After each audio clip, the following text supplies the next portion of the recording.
ఎరిగిన నెరుగుని వెరుగక మాను మెరుగనని ఎడివారికెరుక సేయుటయే గురుధర్మమదిగాన గుప్తార్థమీవు.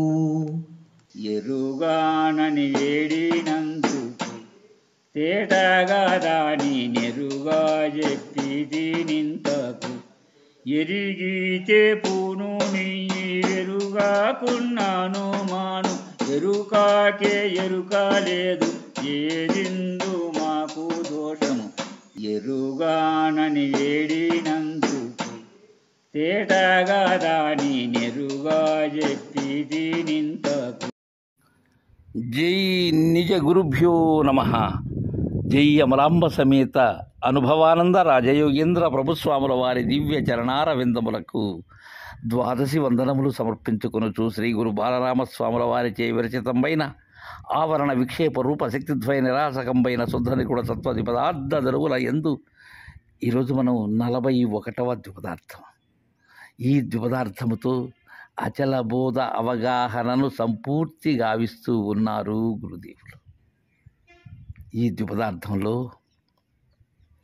గురు ధర్మము ఎలాంటిది, గుప్తార్థమైనటువంటి దానిని ఎలాంటి శిష్యునకు అందచేయాలి అనేటువంటి విషయాన్ని మనకు తేట తెల్లం చేస్తూ ఉన్నారు బాలరామ పండితుల వారు.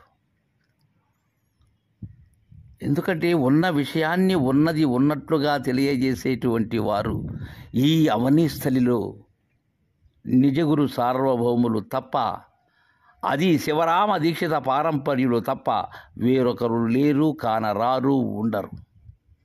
ఇది సత్యం. సత్యం.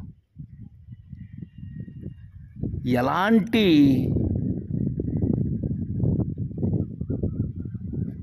ఆయాసము లేని, ప్రయాసకు లోను కాకుండా ఉండేటువంటి అనాయాసమైన సునాయాసమైన బోధ ఏదైతే ఉన్నదో అది శివరామ దీక్షిత సిద్ధాంత పరిపూర్ణ బోధ. అదే బృహద్వాసిష్టం.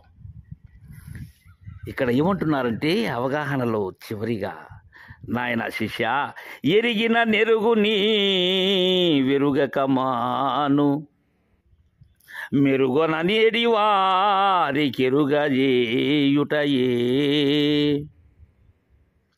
గురుధర్మమదిగాన గుప్తార్థమీవు. గురుధర్మము ఏమిటి అనేటువంటి విషయాన్ని ఇక్కడ స్పష్టత చేస్తున్నారు గురుదేవులు.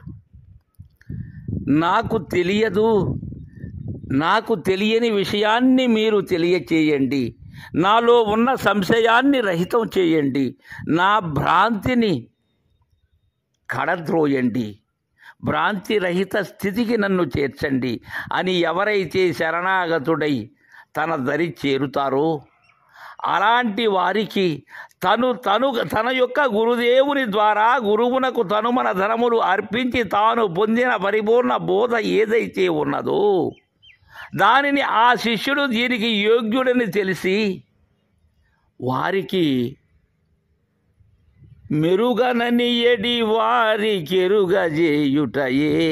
నాకు తెలియదు మహానుభావ, నేను దీనిని నా వల్ల కావట్లేదయ్యా, నాకై నేను తెలుసుకునేందుకు వీలు కానటువంటిది పరిపూర్ణ బోధ. ఇక్కడ ఉన్న విషయాన్ని ఉన్నది ఉన్నట్లుగా చెబుతున్నారు. ఆది నిష్ఠూరము అనబడేటువంటిది ఎంతో మేలు అంత్య నిష్ఠూరము కన్నా.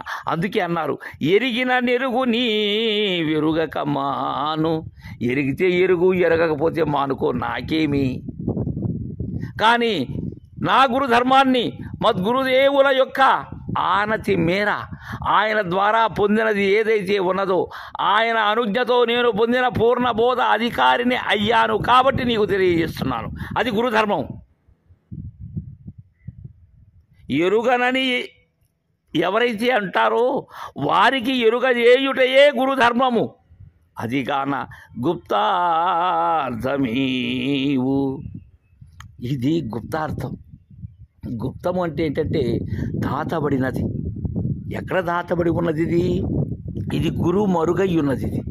ఇది గురువు యొక్క సొమ్మై ఉన్నది. ఇది గుప్తమైనటువంటి నిధి. ఈ నిధి ఎక్కడ ఉన్నది? సద్గురుని సన్నిధిలోనే ఉన్నది ఈ నిధి. అదే శిష్యునికి పెన్నిధి. ఇంకా ఈ గుప్తము అంటే మంత్రము అని కూడా, ఆ మంత్రార్థాన్ని నీకు తెలియజేస్తున్నాను అంటున్నాడు. ఇక మర్మము అని కూడా, ఆ మర్మార్థాన్ని నీకు తెలియజేస్తాను అంటున్నాడు. ఎందుకని? ఎరగను నేను, నాకు తెలియజేయి మహాప్రభు అని శరణాగతి చెందిన ఆడవు కాన ఉన్నది ఉన్నట్లుగా తెలియజేస్తున్నాను శిష్య. జాగరూకతతో విను నాయన. ఎందుకు తెలియజేస్తున్నానంటే శిష్య, గురుధర్మమదిగాన గుప్తార్థమీవు ఎరుగానని వేడినందుకు తేటాగా దాని నెరుగా చెప్పి నింతాకు. నీవు నన్నేమని వేడావు? నేను దీనిలో పడలేక ఉన్నాను.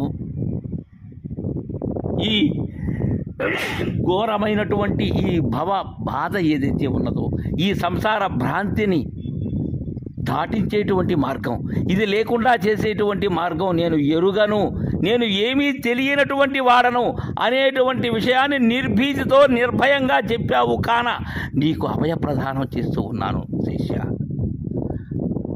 అలా తేటగా దాని నెరుగ చెప్పి తినింతకు. ఎలా చెప్పాను నేను? నీకు అర్థం కాకుండా చెప్పటం లేదు నాయన. నీవు ఎలా చెప్పితే దానిని దృఢం చేసుకోగలవు, ఆ బోధను అందగలవు అనేటువంటి విషయాన్ని నేను గుర్తెరిగే శరీరము ఎలా గుర్తు లేకుండా పోతుందో అనేటువంటి విషయాన్ని మద్గురుదేవుల ద్వారా ఎరిగినటువంటి వాడనై నీకు తేటపరుస్తున్నాను శిష్య. ఎక్కడా దాయటం లేదు నాయన. మరుగైనటువంటి గుప్తార్థ బోధ ఏదైతే ఉన్నదో, ఇప్పటి వరకు మద్గురుదేవుల ద్వారా అందుకుని దాచబడినటువంటి ఆ మంత్రార్థము, ఆ మర్మార్థాన్ని నీకు తేటగా తెలియజేస్తున్నాను నాయన. ఎరిగితే పూను నీ వెరుగాకున్నాను మాను, ఎరుకాకే ఎరుక లేదు ఏదిందు మాకు దోష, మెరుగునని వేడినందుకు మెరుగానని వేడినందుకు. నేను ఎరుగను అని వేడినందుకు చెప్తున్నాను కాబట్టి ఎరిగితే పూను. నేను తేటగా చెప్పేటువంటిది నీ మదికి అందినట్లయితేనే పూను. ఇక్కడ పూను అనే మాట పెద్దలైనటువంటి వారందరూ కూడా శివరామ దీక్షిత సాంప్రదాయంలో మేరు శిఖర సమానులైనటువంటి ప్రతి అచల సాహిత్యంలోనూ ఈ పూను అనేటువంటి, పూనిక అనేటువంటిది మనం చూస్తూ ఉంటాం. ఏంది అసలు పూనటం అంటే? ధరించటము అని. ఇంకా చెప్పాలంటే దాన్ని అంగీకరించటం. అలాంటి దాన్ని ఆరంభించి దానికోసం ప్రయత్నించడమే పూనిక. అలా అయితే నీవు ఎరిగినట్లయితే, చేటగా నేను చెప్పినటువంటిది నీకు అందినట్లయితేనే దీన్ని పూను. అయితే నాకు ఇది అందలేదు అనేటువంటి భావంతో, సంశయంగా ఊగిసలాట ధోరణితో ఉన్నట్లయితే నీ వెరుగకున్నను మాను, విడిచేసి అవసరం లేదు శిష్య. ఎందుకని? ఎరుకాకే ఎరుక లేదు ఏదిందు మాకు దోషం. ఇక్కడ మాకు దోషమేమున్నది? ఉన్నది ఉన్నట్లుగా చెప్పేందుకు మా ప్రయత్నం మీకోసం అరుదించి చెప్పవలసి వస్తున్నదే కానీ మద్గురుదేవుని గోప్యాన్ని. ఎందుకని? ఈ ఎరుకకే ఎరుక లేదు. ఏ ఎరుకకి ఎరుక లేదు? గురుదేవులు ఏదైతే శిష్యునికి బోధిస్తూ ఉన్నారో అక్కడ అశరీరై బోధిస్తూ ఉన్నాడు గురువు. ఆ మహనీయుడు చెప్పేటువంటిది ఏదైతే ఉన్నదో ఆ బోధకే ఎరుక లేదు. అందుకే ఎరుకకే ఎరుక లేదు. ఇక్కడ మాకు దోషం ఎక్కడున్నది?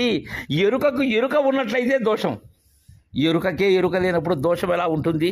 కాబట్టి ఎరుగానని వేడినందుకు తేటగా దాని నేరుగా చెప్పి నింతాకు. అలా ఎరిగినట్లయితే పూను, ఎరుగనట్లయితే మాను అని మనకు అచల బోధ అవగాహనను చక్కగా గావించారు బాలరామ పండితుల వారు. తరువాయి ద్విపదార్థంలో శిష్యుడు గురుదేవుని యొక్క